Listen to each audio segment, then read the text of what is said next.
ایک بار اور بلند آواز سے پڑھیں، اللہم صلی علی سیدنا حبیبنا و مولانا محمد وبارک وسلم صلاۃ و سلام علیک یا رسول اللہ صلی اللہ علیہ وسلم۔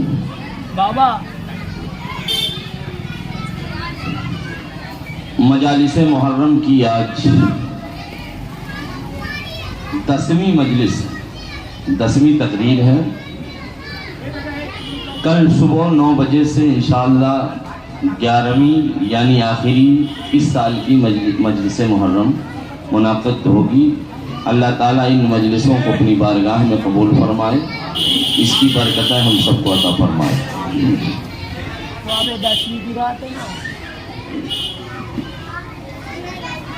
زمیں فلک مہو اختر حسین والے ہیں، زمیں فلک مہو اختر حسین والے ہیں، زمیں فلک مہو اختر حسین والے ہیں، یہ کائنات کے منظر حسین والے ہیں۔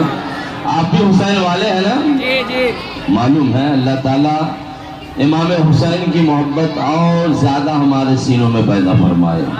یہ کائنات کے منظر حسین والے ہیں، یزیدیت سے ہے انکار بچے بچے کو، یزیدیت سے ہے انکار بچے بچے کو، یزیدیت سے ہے انکار بچے بچے کو، ہمارے اکبر و اصغر حسین والے ہیں، ہمارے اکبر حسین والے ہیں، یہ کائنات کے منظر حسین والے ہیں۔ ہوا سے کہہ دو کیا جائے آندھیاں لے کر، ہوا سے کہہ دو کیا جائے آندھیاں لے کر، ہوا سے کہہ دو کیا جائے آندھیاں لے کر، میرے چراغ کے تیور حسین والے ہیں، میرے چراغ کے تیور حسین والے ہیں، میرے چراغ کے تیور حسین والے ہیں۔ تم اپنی کثرت تعداد پر نہ اتراؤ، تم تعداد میں کتنے ہو اس سے ہمیں کوئی مطلب نہیں، ہم حسین والے ہیں، ہمارے لیے یہی بہت بڑی بات ہے۔ بے شک سبحان اللہ۔ تم اپنی کثرت تعداد پہ نہ اتراؤ، تم اپنی کثرت تعداد پہ نہ اتراؤ، سنو ہمارے 72 حسین والے ہیں، سنو ہمارے 72 حسین والے ہیں، زمیں فلک مہو اختر حسین والے ہیں، یہ کائنات کے منظر حسین والے ہیں۔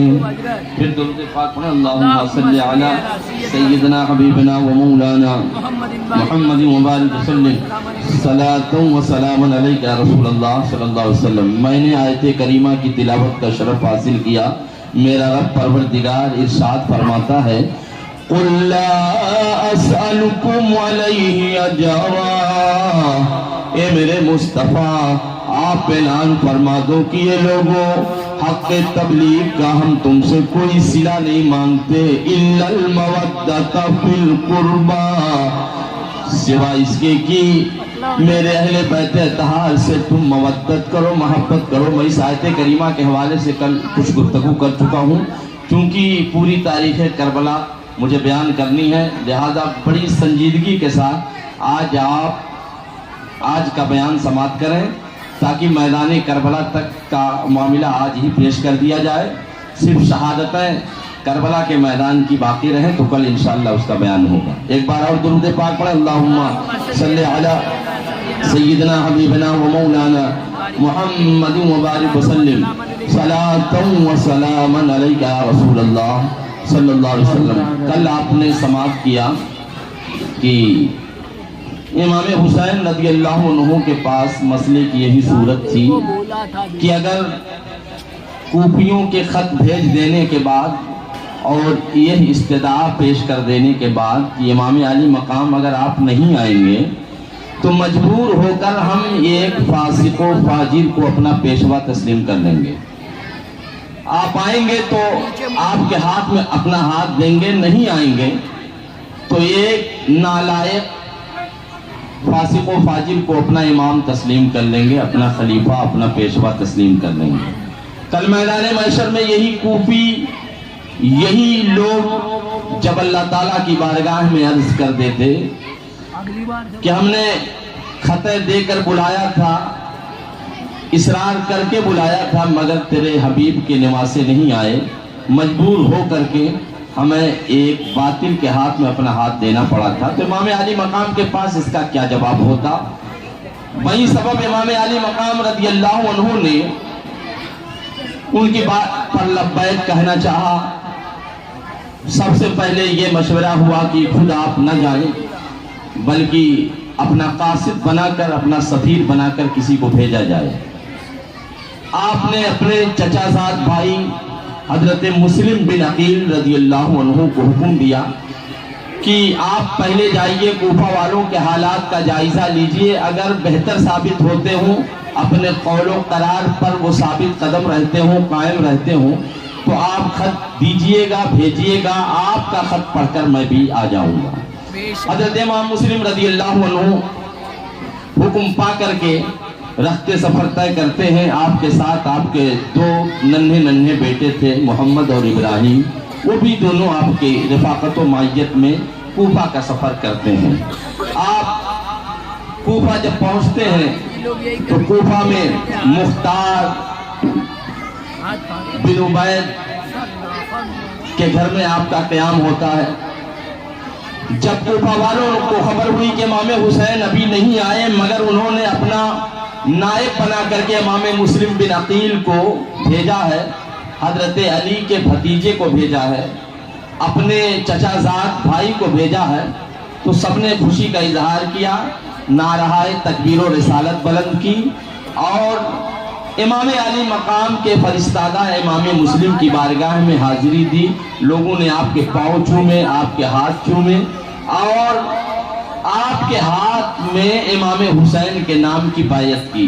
یہاں تک کہ ایک ہفتے میں 12,000 کوفیوں نے حسین اعظم کے نام کی بیعت حضرت امام مسلم کے ہاتھ میں کی. 12,000 کوفیوں نے غلامی قبول کی. سب نے لبیک کہا اور عرض کیا, حضور جس طرح سے ہم آپ کے ہاتھ میں اپنا ہاتھ دے رہے ہیں, امام علی مقام آئیں گے, ان کے ہاتھ میں اپنا ہاتھ دیں گے, ان پر اپنی جان, اپنا تن من دھن سب قربان کر دیں گے. ان کا مزاج دیکھا. حضرت امام مسلم رضی اللہ عنہ نے امام علی مقام کے نام خط لکھ دیا. بہت ہی سنجیدگی کے ساتھ, سکون و اطمینان کے ساتھ آج کی تقریر سننا ضروری ہے, واقعات کربلا, تاکہ آپ کو اور ہم کو سمجھ میں آ جائے. امام علی مقام رضی اللہ عنہ کے نام امام مسلم نے خط لکھا کہ حضور تشریف لائیے, کوفہ والے اپنے قول و قرار پر قائم ہیں, آپ آئیں گے تو یہ آپ پر جان چھڑک دیں گے, آپ آئیں گے تو یہ آپ کے ہاتھوں میں اپنا ہاتھ دیں گے, آپ کی پیشوائی کو قبول کریں گے اور آپ کے ساتھ وفاداری کریں گے. ادھر یہ رکا, یہ خط روانہ ہوتا ہے, ادھر قضا و قدر کے احکام چونکہ نافذ ہو چکے تھے. حضرت نعمان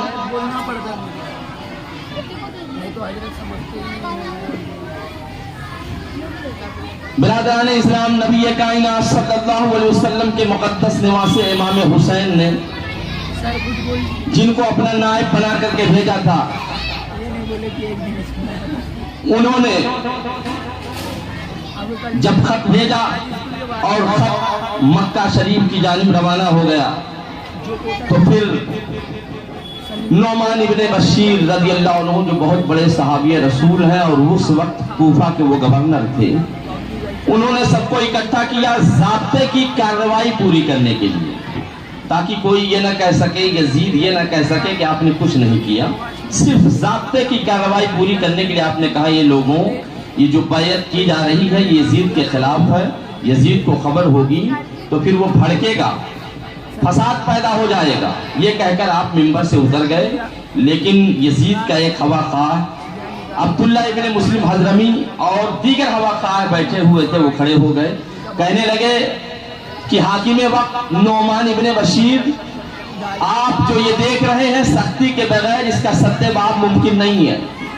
آپ یا تو کمزور ہیں یا تو جان بوجھ کر کمزوری دکھا رہے ہیں۔ سختی کی جائے گی تبھی یہ حالت بند ہوگی، اور اگر سختی نہیں کی جائے گی تو یزید کے خلاف ایک بغاوت کھڑی ہو جائے گی۔ حضرت نعمان ابن بشیر رضی اللہ عنہ نے فرمایا کہ میرے لیے یہ گوارا ہے کہ کمزوروں میں میرا نام شمار ہو اللہ تعالیٰ کی فرما برداری کے ساتھ، لیکن مجھ کو یہ ہرگز گوارا نہیں کہ میرا نام طاقتوروں میں شمار ہو اللہ تعالیٰ کی نافرمانی کے ساتھ۔ میں اللہ کی فرما برداری کے ساتھ کمزور کہا جانا پسند کرتا ہوں، لیکن اللہ تعالیٰ کی نافرمانی کے ساتھ میں طاقتور میں شمار ہونا نہیں پسند کرتا ہوں۔ چنانچہ عبداللہ حضرمی نے خط لکھا یزید کے نام کہ امیر المومنین، اس نے اپنے حساب سے لکھا خلیفہ وقت، یہاں پر آپ کے خلاف بغاوت کھڑی کر دی گئی ہے۔ امام حسین نے اپنا نائب بنا کر امام مسلم کو بھیجا ہے، امام مسلم کے ہاتھ میں لوگوں نے حسین پاک کے نام اپنا ہاتھ دیا ہے۔ اگر آپ نے سختی نہیں کی اور یہاں کے گورنر کو معزول نہیں کیا تو پھر یہ جو بغاوت کھڑی ہوئی اس کو روکا جانا بہت مشکل ہو جائے گا۔ یزید نے مشورہ کیا، مشورہ دینے والے ظالم قسم کے تھے اور خود یزید ظالم ہے۔ جب اس نے مشورہ کیا تو مشورہ دینے والوں نے کہا کہ فوراً کوفہ کے گورنر نعمان بن بشیر کو معزول کر دیا جائے اور ان کی جگہ پر بصرہ کا جو گورنر بڑا سخت ہے، اہل بیت کا بہت بڑا دشمن ہے اور آپ کا بہت بڑا ہوا خواہ ہے، یعنی ابن زیاد، اس کو بصرہ کا بھی گورنر رکھا جائے، لیکن موجودہ وقت میں اسے حکم دیا جائے کہ اپنا کوئی نائب بنا کر کے وہ کوفہ جائے اور کوفہ میں وہ گورنر کی کرسی سنبھالے اور سختی کے ساتھ لوگوں کے ساتھ پیش آئے۔ چنانچہ جب یہ یزید حکم نامہ ابن زیاد کے پاس بھیجتا ہے، ابن زیاد خوش ہو جاتا ہے کہ میں تو بڑی شان والا ہوں کہ اس وقت بصرہ کا بھی میں گورنر ہوں، یوں کہیے کہ میں مکھیہ منتری ہوں اور مجھے کوفہ کا بھی حاکم بنایا جاتا ہے۔ اس نے اپنے بھائی عثمان ابن زیاد کو اپنا نائب اور جانشین بنایا اور خود سینکڑوں سپاہیوں کو لے کر کے کوفہ کی جانب روانہ ہو جاتا ہے۔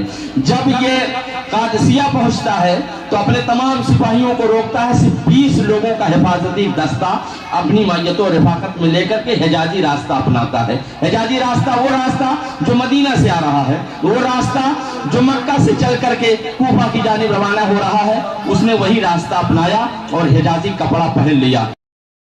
چالاک قسم کا تھا ابن زیاد، وہ سمجھ رہا تھا کہ امام علی مقام کی آمد کا کوفہ والے انتظار کر رہے ہوں گے، حجازی راستہ پر لوگ دیکھ رہے ہوں گے اور اس وقت یزید کے خلاف بغاوت کھڑی ہو گئی ہوگی۔ اگر لوگ جان جائیں گے کہ میں ابن زیاد یزید کی طرف سے آیا ہوں تو وہ لوگ مجھ پر حملہ کر دیں گے، حجازی کپڑا پہن کر حجازی راستہ سے جاؤں گا تو لوگ مجھے ابن رسول سمجھ کر کے، ابن علی سمجھ کر، حسین سمجھ کر کے میرا استقبال کریں گے، مجھ پر حملہ نہیں کر پائیں گے۔ بڑا شاطر دماغ تھا، وہ حجازی راستہ اپناتا ہوا، حجازی کپڑا پہنے ہوئے کوفہ کی جانب روانہ ہوتا۔ مغرب و عشاء کے درمیان ابھی اجالا باقی تھا، لوگ چونکہ روزانہ یہ سوچ کر کے کہ امام مسلم نے خط بھیج دیا ہے، ان کا خط پا کر حسین اعظم آنے والے ہوں گے، حسین آنے والے ہوں گے، روزانہ لوگ حجازی راستہ دیکھتے تھے کہ اگر آئیں گے تو ہم ان کا استقبال کریں گے۔ جب یہ